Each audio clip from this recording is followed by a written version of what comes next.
நிறைய பேர் பிரார்த்தனை பண்ண தெரியாம என்ன சொல்றார்கள் பகவான் கிட்டயோ குரு கிட்டயோன்னா, நான் எந்த தப்பும் பண்ணலையே, எனக்கே இந்த கஷ்டம்.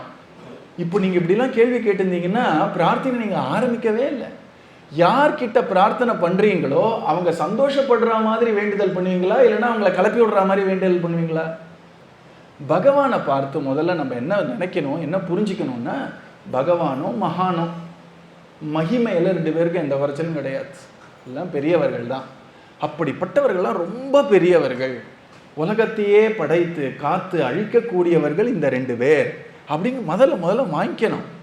அவரால் ஆகாதது எதுவும் கிடையாதுங்கிறதும் வாங்கிக்கணும். நிறைய பேர் நீ என்ன பண்ணுவ அப்படின்னு பிரார்த்தனை பண்ணனா அவனும் ஆமாம் நான் என்ன பண்ணுவேன்னு பேசாமல் இருப்பான். நீங்கள் எப்படி பிரார்த்தனை பண்ணுறீர்களோ அப்படி தான் பகவானும் அனுகிரகம் பண்ணுவான். உங்கள் பாவம்னு பேர், உங்கள் எண்ணம் அவன் மேலே எப்படி பாயறதோ அப்படி தான் அவன் அருளும் உங்கள் மேலே பாயும். நீங்கள் அன்போடு இருந்தெல்லாம் அவன் கிருபையோடு இருப்பான். நீங்கள் கண்டும் காணாதுமா இருந்தால் அவனும் கண்டும் காணாதுமா இருப்பான். நீங்கள் திட்டினேன்னா பேசாமல் இருப்பான்.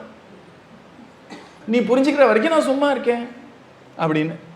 அதனால நம்ம பகவானையோ குருவையோ எப்படி அணுகணும்னு நல்லா தெரிஞ்சுக்கணும்.